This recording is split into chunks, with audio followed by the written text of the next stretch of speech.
Hello, Mixtresses and Mixters. This is Mixtress Ray, and you're watching Mixtress Video. So I thought I would do my face on the internet today to remind you guys that I have one. And yeah, so here we go. I'm gonna do a Q&A.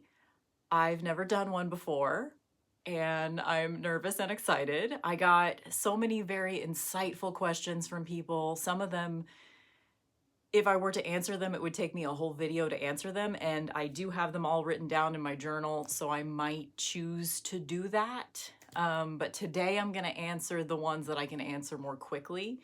So thank you to everyone that asked me a question or many questions. I appreciate, I was nervous that no one would be curious about me, and people are. So I'm pleasantly surprised. So thank you for asking me questions. So let's do it. I wrote them all down, the ones that I want to answer today, and I'm gonna go in the order. I think they're all pretty much in the order that I got them. So, and I'm gonna be giving credit to people as long as I wrote their names down, and I think I wrote everyone's names down, but I don't have, the internet in front of me, so. Huge thank you to Rachel, my friend Rachel, who sent me, as I knew she would, she came through. She sent me so many questions, and a lot of her questions are more in depth that I may be doing a whole video to address later on if I feel like it. When I feel like it, not if I feel like it, because I would love to answer all of her questions, honestly, eventually. But today I chose 3 of her questions that I do want to answer. So she asked me what's on my bucket list. And so that was a fun one. It's kind of, I've had the same things on my bucket list for a very long time, which at least I'm consistent, but it also means that I have not done those things. One of them is go to a rave. I've always wanted to go to a rave. Some all-night thing, dancing to like 90s club music, and maybe even doing the whole ecstasy thing too, just the whole experience. So that's on my bucket list. And this is a similar one, but I want to go to a goth club. I grew up in a small town, and we have never had, the closest I've ever had to dancing at a goth night is one time I was the DJ at a bar in town, and so I played a lot of goth music, and I got to dance with some of my friends, and it was really fun, but I've never actually gone to a goth club and danced to, new wave, goth, music that I love. So that's on my bucket list. And this kind of ties in with that, because the next one is I want to meet some of my online friends. I've made a bunch of really great friends through this channel, and I would love to meet some of them. And one of them lives somewhat close to me and has access to goth clubs. So that's also, I would love to have the guts to meet some of my online friends, and maybe in so doing, I could check a couple other things off the list. So I made little check boxes for myself so I know which ones I answered. I have to be very organized in videos, especially if my face is in them, because even my own face distracts me. Another question that Rachel asked me is, what are the top 3 places that I'd like to visit? One of them is a place that I've been before, but we were rushed when we got there and we didn't get to spend very much time there, but it was a really magical place and I would love to go back. I believe it's just called White Sands, New Mexico. It's like a national park, and it's White Sands in New Mexico. And oh man, it was just magical. And we were there there was just miles and miles of white sand dunes. And there was something that just felt like coming home to me. And I always feel that way when I'm in that part of the country, like New Mexico and Arizona. Anytime I've ever been there, I've felt like I'm coming home. Something about just, the desert is really agreeable to me. So yeah, I would love to go back there when I can actually spend more time there. So that's one. Canada is another.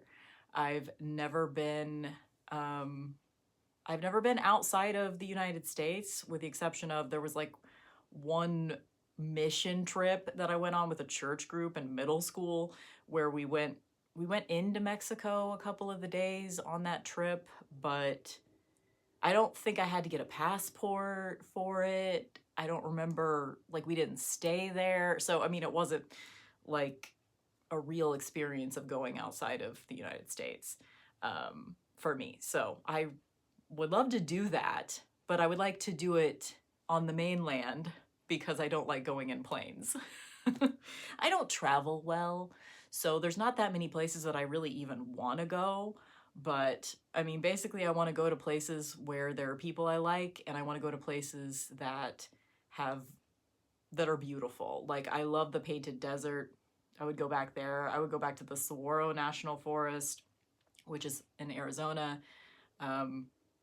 But yeah, there's definitely a lot of places in the United States that I would love to visit, either for the first time or again, because I do love a good road trip. You know, if I can be somewhere where I feel safe, which would be like my own car while I'm driving to all these different places. Yeah, I'm kind of boring. I'm not super adventurous when it comes to traveling, so I don't have a lot of places that I'd like to go. But yeah, so that one's not an exciting answer, but there you go. I didn't even say the third of the top three places. White Sands, New Mexico was one, Canada is another, and then New Orleans is, I've always wanted to go to New Orleans because it's like the setting of a lot of my favorite vampire books that I read growing up, right? And I don't think I would love the actual climate of New Orleans because I don't like humidity and it's real fucking humid there. But I imagine it would be similar to the climate in Florida, which I have been to Florida. But yeah, I would love to go to some of the like iconic New Orleans cemeteries, or maybe go for Mardi Gras. Well, I don't like crowds though, so even the top three places I'd like to visit, it's like, nah, take it or leave it, right? It's kind of sad, right?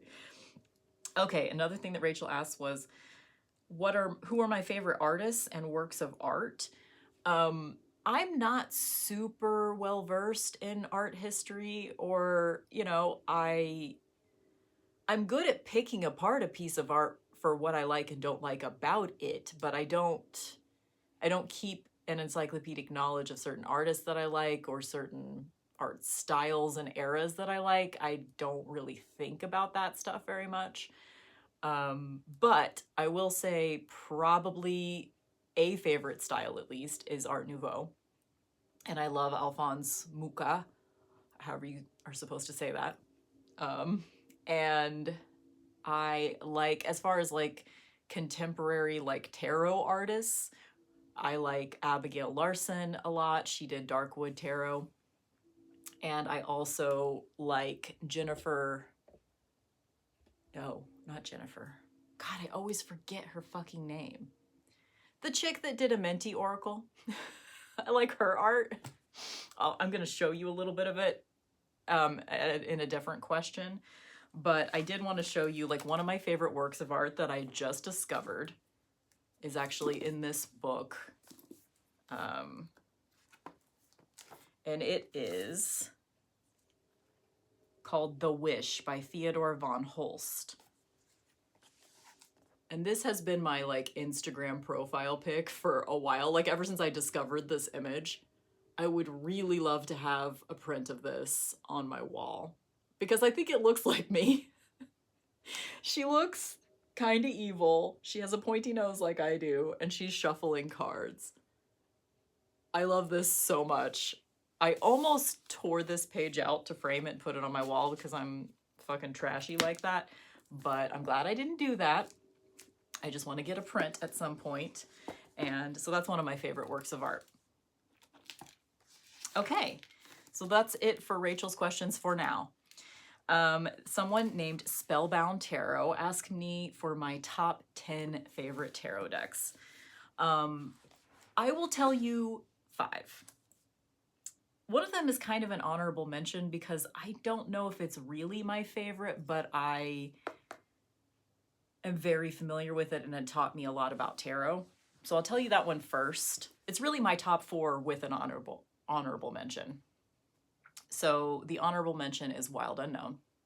And then my top 4, the ones that just, you know, I love. We've got Tarot of the Cat People, Marigold Tarot, the RWS, and Halloween Tarot. Those are the 4 that I would never want to live without. Like pretty much everything else in my collection, like I'm happy to have it and it has its place and all of that, but those are the 4. So, and then we have Tammy Pie. Tammy Pie asked me for my favorite cosmetics. So I have visual aids for this.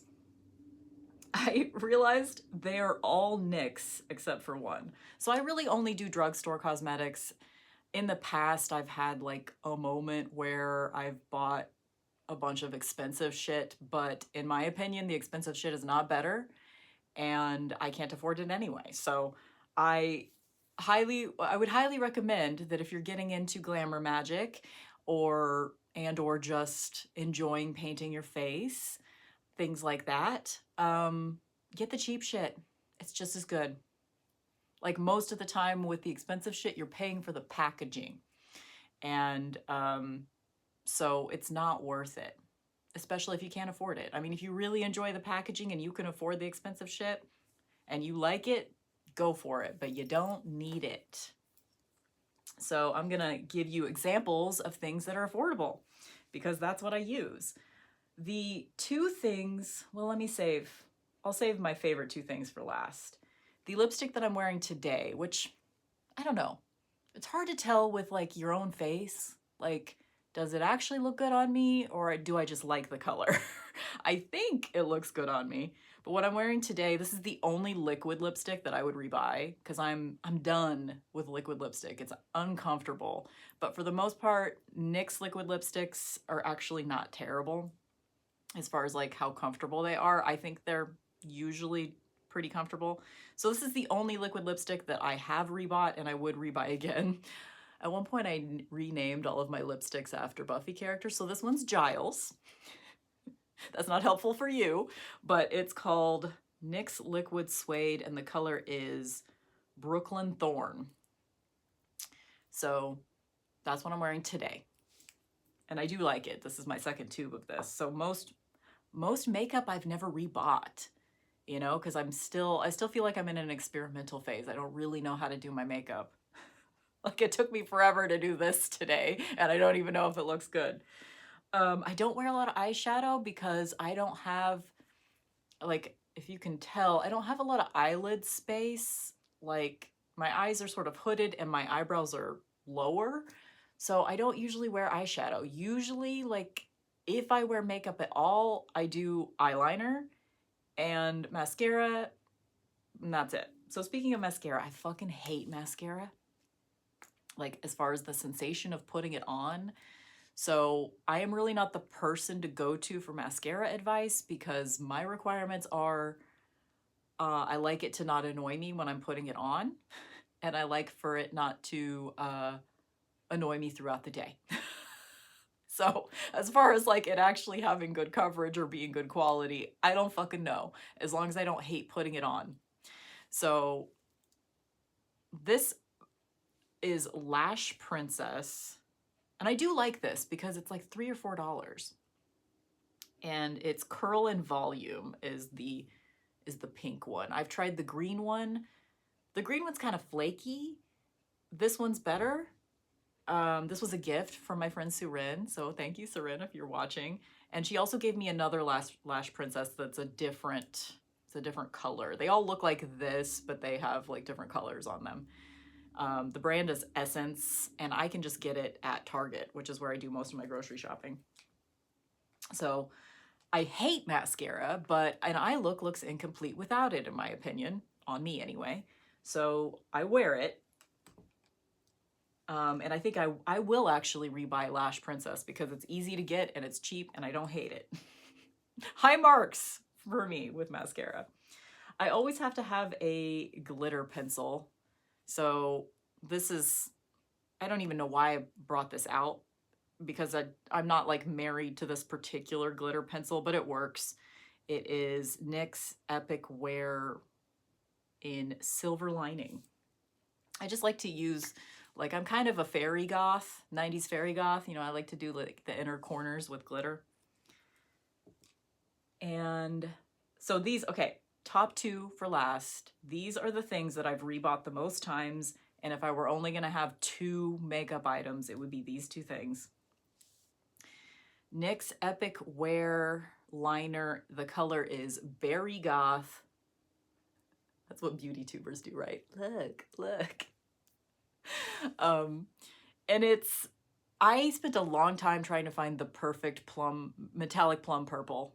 So I would actually highly recommend this. It is a great metallic purple. And most days, I'm not wearing it today, but most days when I do my makeup, I do like a cat eye with this, and then I go in and refine it with the last product that is NYX Epic Ink Liner, waterproof black. And this is one of those, like, it's got the like brush tip.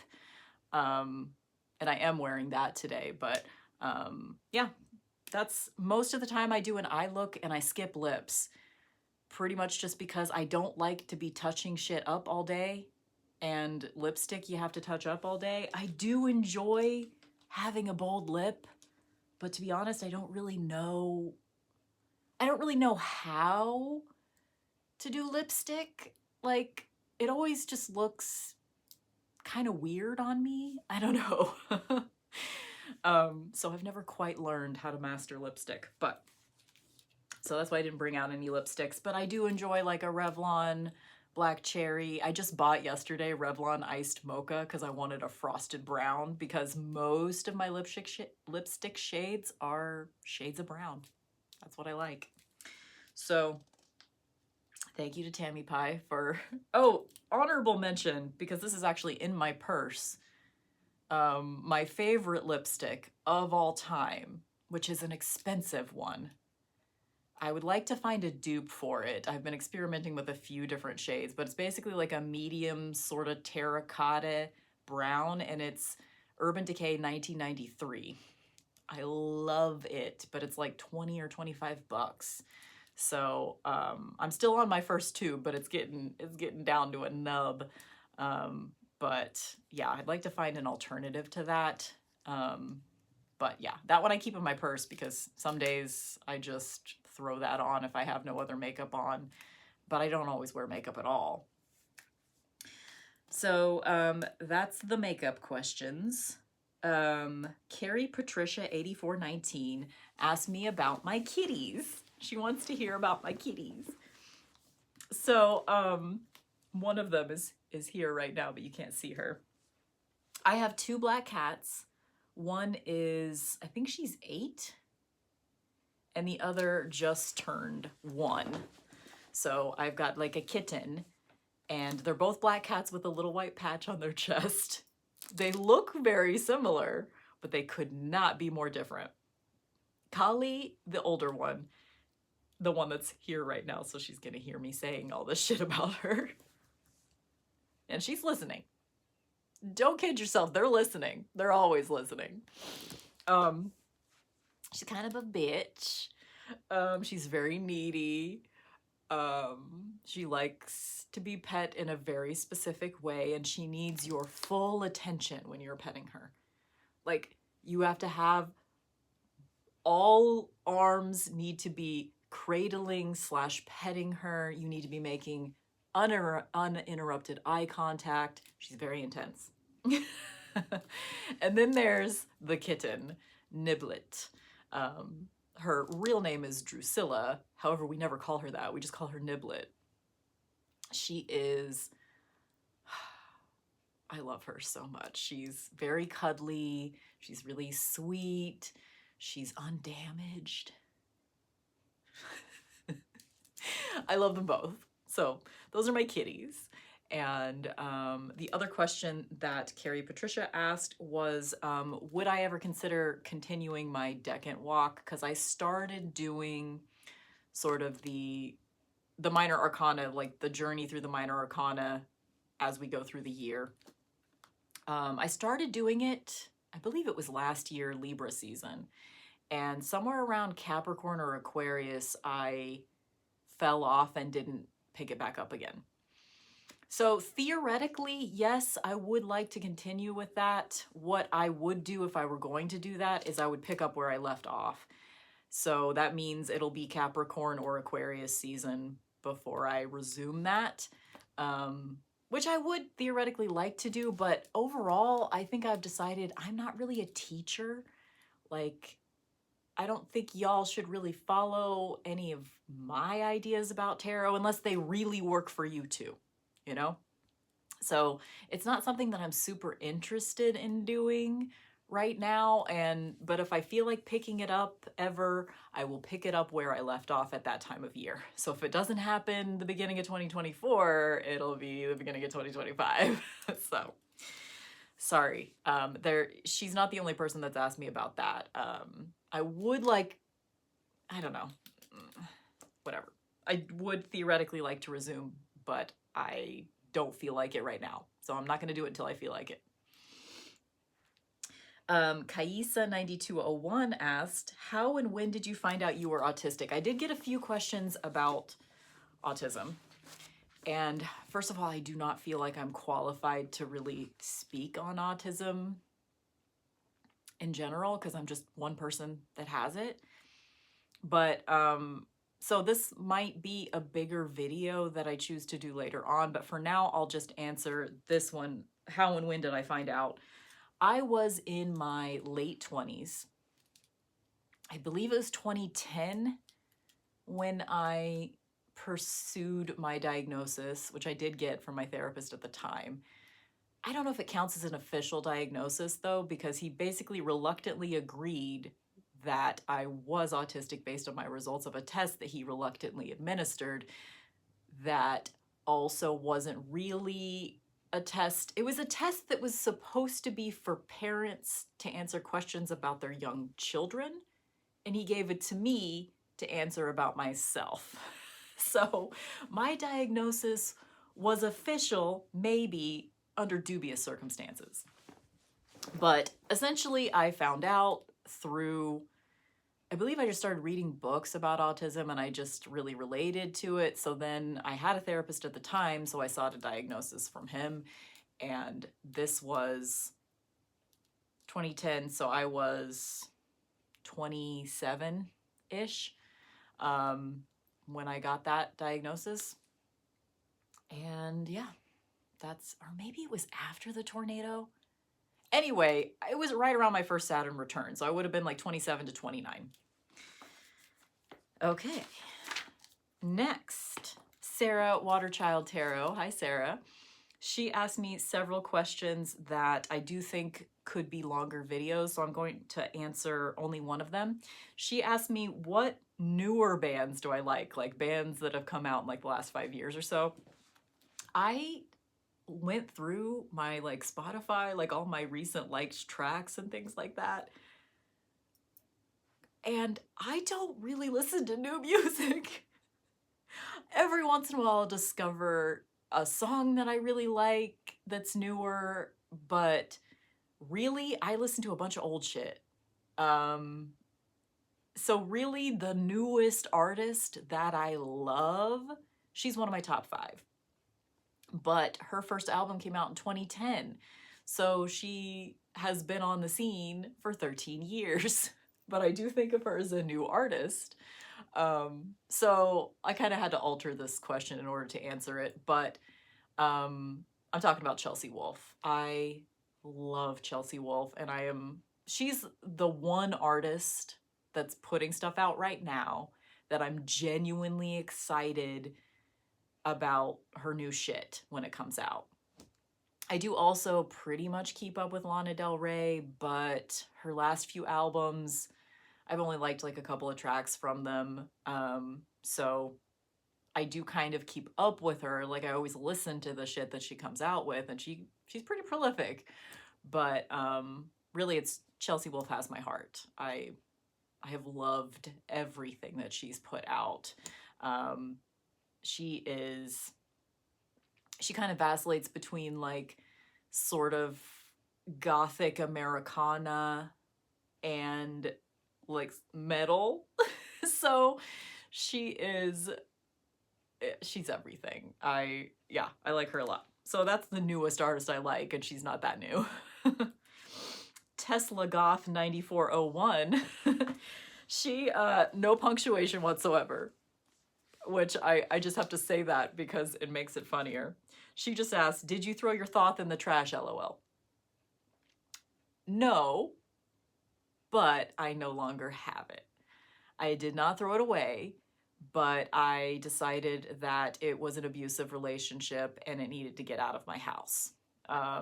Not because of the specific deck that I had, but because of thoth in general. I have tried, I have had a thoth tarot deck in my life, off and on, since I was 14 or 15, maybe 16. I've tried with thoth. I have tried. And I'm not the type of, I know a lot of people are turned off by thoth because of like all the occult symbolism, and they feel like they have to like, all the bro-cultists show up and tell you how to engage with thoth, and it's intimidating. That really, even though I've seen that happen and that shit sucks, that's not really been a deterrent for me personally. Like I've always just read thoth in my own way, but it's never worked for me. So I decided I'm sick of trying, It's been like 25 years I've tried with that motherfucker. And he's cruel to me. Thoth is cruel to me. We don't get along. So I did let it go this year. Next question, Elisa from Art Occultist. She said some really sweet stuff about me and my channel, so thank you, Elisa. I really appreciate that, and I also enjoy your channel, and I fucking love your red hair. It's looking great. It's looking great. Anyway, she asked me what time loop activity I wouldn't get tired of. So the way that I interpreted this question was like, if I were like repeating something over and over and over again, what would I not get tired of?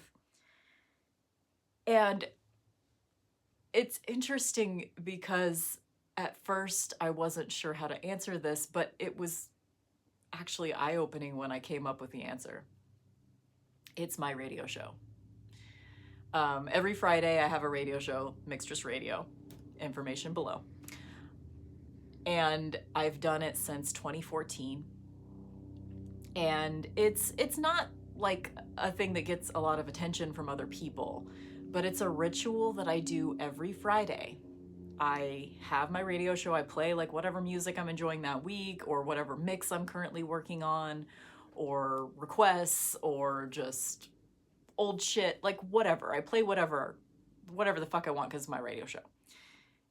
And it's 3 hours every Friday where I sit in this room, sit/dance, and it's sometimes the most magical part of my week. And there have been times that, like, because I don't have a lot of listeners, I thought, okay, well, maybe I shouldn't be doing this anymore. Like, maybe I should quit. And I've tried to quit the radio show, but I can't quit the radio show. I love it too much. It's the thing that gets me the least, like, engagement from other people, but it's my favorite thing. So I'm going to keep doing it as long as I still love it. So I don't know if that counts as a time loop activity, but I mean, it's something that I've been doing largely the same for 9 years, and I'm not tired of doing it. It's still my favorite part of the week. So yeah, that's my favorite time loop activity. And then she also asked some other questions that are kind of bigger questions that I might answer in future videos. But the other one that I wanted to answer today, what would I do with my life if money was no object? And this was also a really fun question to answer because I think the answer is not much different than I do now. I think if I were living my dreams entirely, I would be spending less time as a public servant, but it's a big part of who I am as well. And I don't think I would be happy if I didn't have an excuse to leave the house. So I think it's a good thing that I have a job where I do have to be public facing because it forces me to step out of the house. And so if money were no object, I don't think my life would be a lot different, actually. I think I'm pretty much doing what I want. And that's a pretty cool question to realize that's my answer to it, right? Like, oh, well, I guess I'm living my dreams already. Fuck yeah. Thank you, Elisa. Okay, I don't know how to say your channel name, your username. Is it Pinecun? Pinecun? You always have the most fun comments. Like, you always make me laugh, and you're always, like, respectful of me as a fucking human being, and you make me laugh. You help me not take my shit too seriously. I love you. Okay. He asked several, or I assume he, but they asked several pretty cool questions too. I'm going to answer two of them today. One of them is, what are you most proud of? And again, I come back to, I'm most proud of my radio show and my mixtapes that I make. Like, the things that I'm proud of in life are usually music related.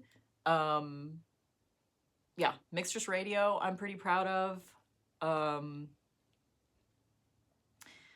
I'm proud of the fact that I'm willing to talk about almost anything. I like that aspect of myself that I'm at least still currently able to fuck around and find out. I like that. And I'm also really proud of my almost 20 years of being a public servant, working at a public library. I am proud of that because it took a lot for me to, I'm very withdrawn. It's hard for me to interact with other human beings on a daily basis. And figuring out how to be a public servant was a skill that I'm really glad that I learned. And it has taught me a lot. So I am proud of myself for holding down, because I mean, that's the thing with autistic people too, is it's like, it's hard for us to hold down jobs. And it seems to get harder for me to do the public servant thing the older I get, but I'm still there. I'm still kicking. So I am proud of myself that I have been able to rise to the occasion of that type of job, at least for as long as I can do it, right? And then he asked, this is kind of like the time loop question a little bit, something that I never tire of, and that's making mixtapes and playing Mario Kart. Those are just the two things that I thought of. I never get tired of playing Mario Kart. I love all of them. They have to be on mute though. I listen to music while I'm playing Mario Kart because I fucking hate the sound effects of most video games. But I love playing Mario Kart and mixtapes, making mixtapes. So that kind of segues me into the next question. Robin Seaborn, love your channel, love your readings. Your energy's amazing. What songs and albums am I rocking right now? So this kind of segues into like, this is kind of like a combination of those two questions, because like one of the things I never get tired of is literally making mixtapes. And I've actually spent my week this week making some mixtapes, and I discovered a couple things. One, if you have a shitty Oracle deck that you like the art, but the deck itself is shitty, makes great mixtape album artwork. These are two mixes that I made this week. This one is it upside down? Yes. This one is called Witchual. Kind of falls apart when you say it out loud. But, you know, it's just a combination of the words witch and ritual. And this is an updated version of a mix that I made a long time ago. This is basically like any like meditation music or spiritually based music that it's got Ofra Haza, Bel Canto, Sheila Chandra, Enya. Yeah, I fucking love Enya. It's got a lot of stuff like that. So basically, as far as like what music am I rocking right now, these are the two mixtapes. I made more than this, but these were the two like straight up mixtapes. These are mixes that I made that I put onto cassette this week. And so that's kind of what I've been listening to this week. I've been vacillating between like super spiritual music and new wave. So this is my new wave mix. These are both images from the Modern Nirvana Oracle, which I thought was total shit, but I love the artwork. So this is my Don't Dream It's Over new wave mix that I finalized last night. I'm pretty proud of it. It's probably going to be on the radio show on Friday. And yeah, so that's what I've been, so this is just new wave, you know, this is like Depeche Mode, Duran Duran, you know, that kind of shit. So I was dancing right here on this very rug to this last night. And then my ritual mix, it sounds so stupid when you say it out loud. My ritual mix, I have, this is a good one. Like I put this on a lot, like this tape's gonna get a lot of use. I inherited all of my dad's cassette tapes when he died, and they're all like really good quality. The shit that's on them kind of sucks. Like he didn't really make mixes. It was more just like albums that he would put onto cassette.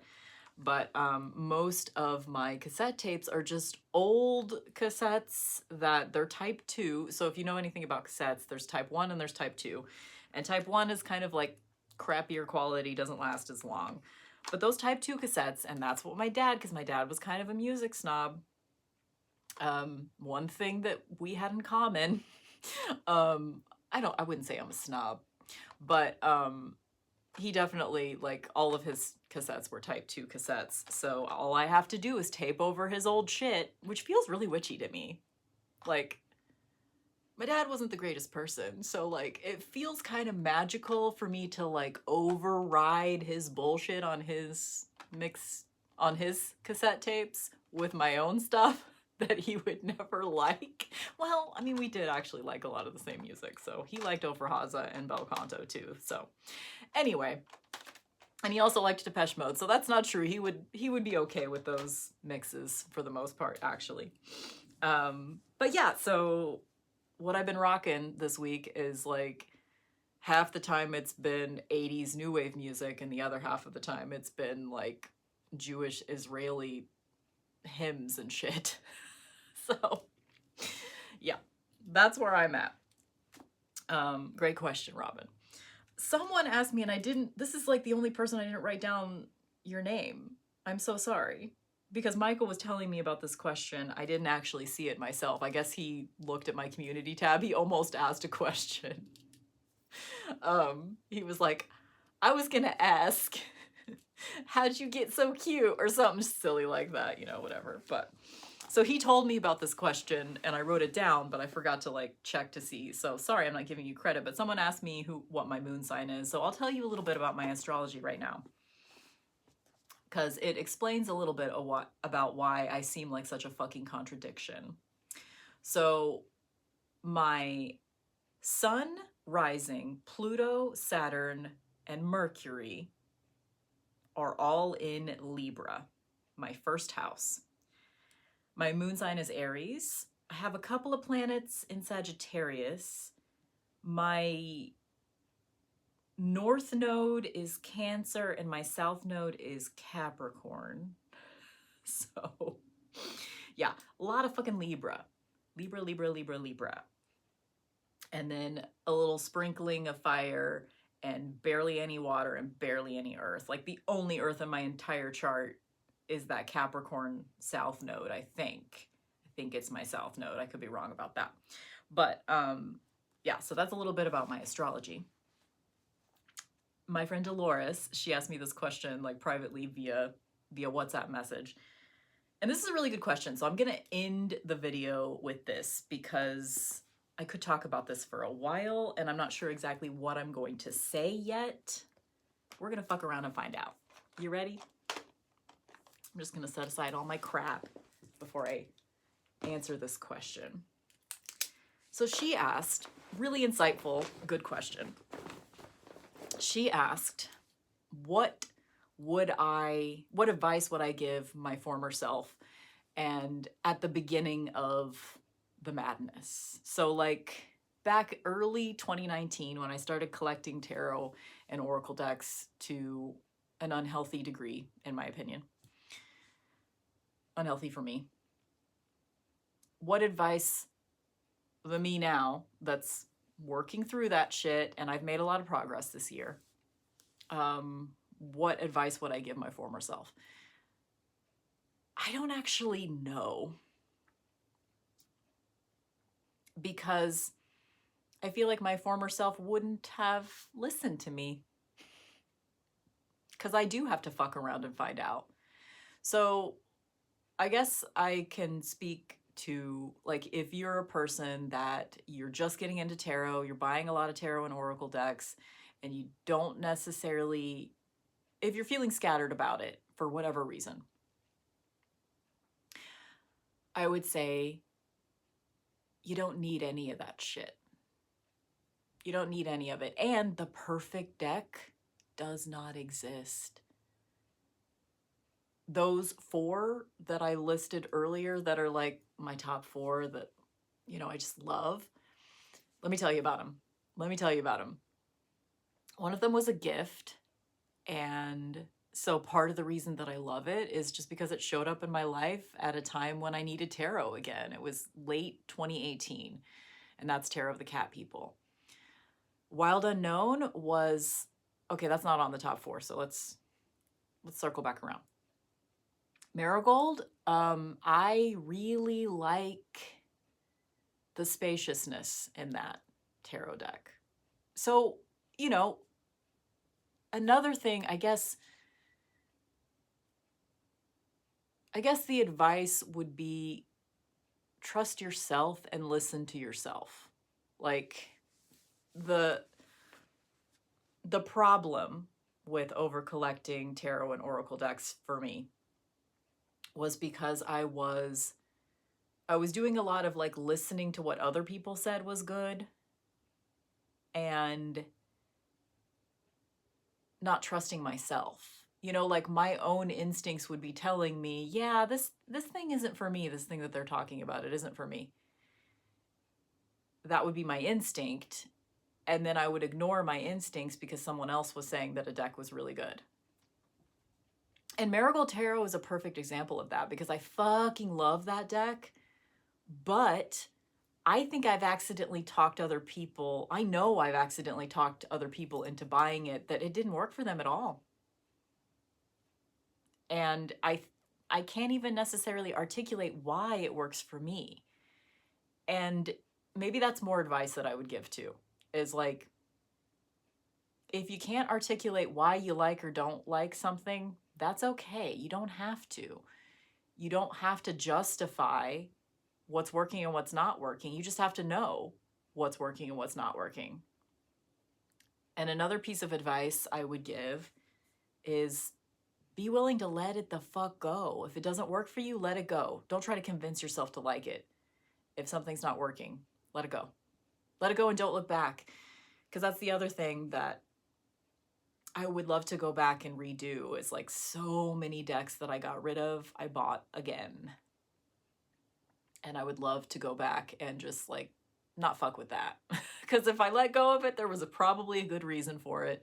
9 times out of 10, there are a few exceptions to that. But yeah. So I'm not sure exactly how to answer that one. Because likely anything that I would say to my former self, because I'm a stubborn bitch, I would have been like, nah, fuck off. And just done what I was going to do anyway. So let yourself make mistakes. You know? If you're fucking around, you'll find out. You'll find out one way or another.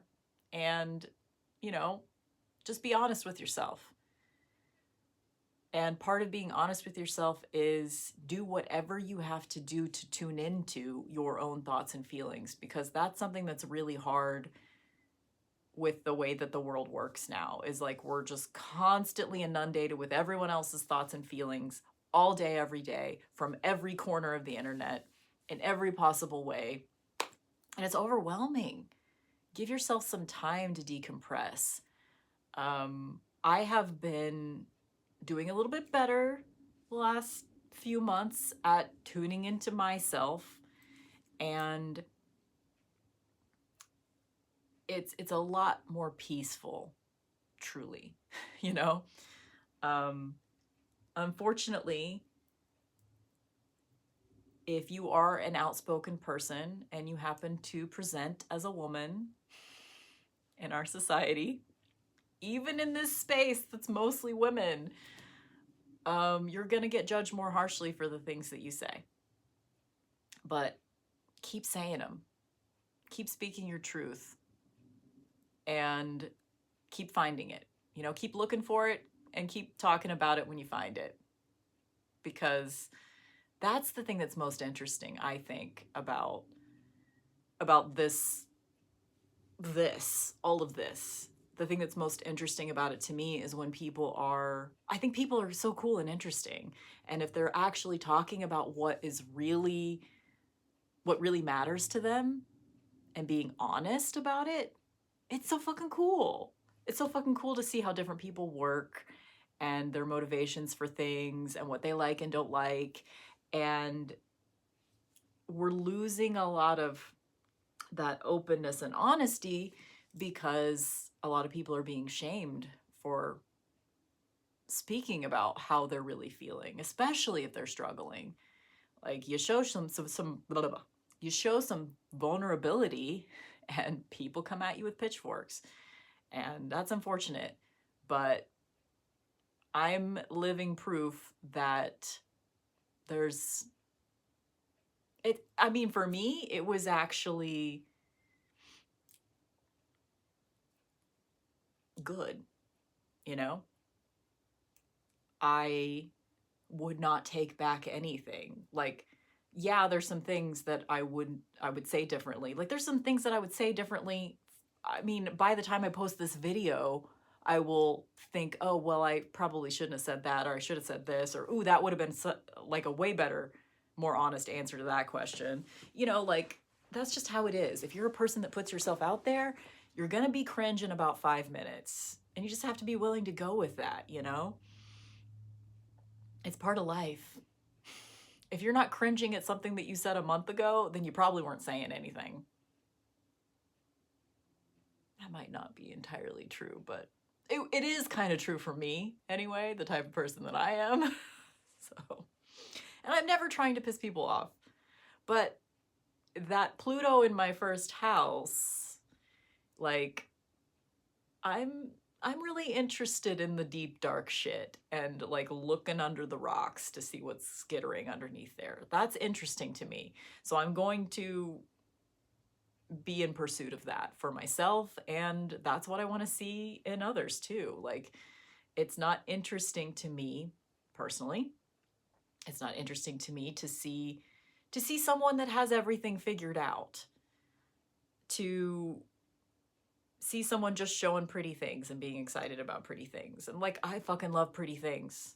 I love pretty things.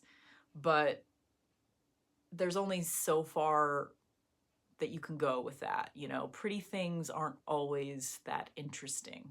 You have to be pretty and interesting, Not as a person you have to be pretty and interesting, because you don't have to be pretty. So that's another thing. Like, glamour magic seems to be something that people are talking about. You want to hear my 2 cents on glamour magic? If you do, no one asked that. This isn't part of the Q&A. It's more than just presenting yourself as pretty. It's about controlling the perceptions that others have of you, but it doesn't have to be that you're trying to convince them that you're pretty. It doesn't have to be that. And it I would love to hear how people employ glamour magic. I would love to hear, so this is just my own, like, if you want to put out a video like this, I would love to hear how, if people that employ glamour magic that are older, that have, you know, been through some things in their lives, like maybe they have scarring on their face, maybe they have burns, maybe they are employing glamour magic in a way that's different, in a way that's not just I'm pretty. Because, you know, you can call putting on some lipstick glamour magic, but if that's what you're calling glamour magic, then like a lot of female presenting people are doing that shit every day and not getting any credit for it, you know? I'd love to hear people talking about glamour magic, like maybe trans women that don't pass, you know, like I'd love to hear people that have, if they're employing glamour magic in a way of like presenting themselves as pretty and powerful, people that aren't starting from a default of already being young and beautiful, you know? I would just love to hear that personally, because it seems to be a subject that's going around right now. And I personally, I can't really speak to glamour magic. I mean, I put on perfume and makeup sometimes. But is that glamour magic? I don't know. I mean, I would say making my mixtapes can sometimes be glamour magic, but that's a totally different kind of glamour magic for sure. But I have definitely been able to change people's perceptions of me based on the music that I make for them. And, you know, the music that I curate, because it's not me making it. But yeah, anyway, so at this point, if I continue talking, I don't even know what the fuck I'm going to talk about, because I've already gone down roads I wasn't planning on going down. So I'll stop here. But thank you guys so much for asking me questions, and I really appreciate it. And some of those questions I will come back to in other videos, because they're like kind of deeper discussions. So thank you for giving me some content to work with. That's awesome. Okay.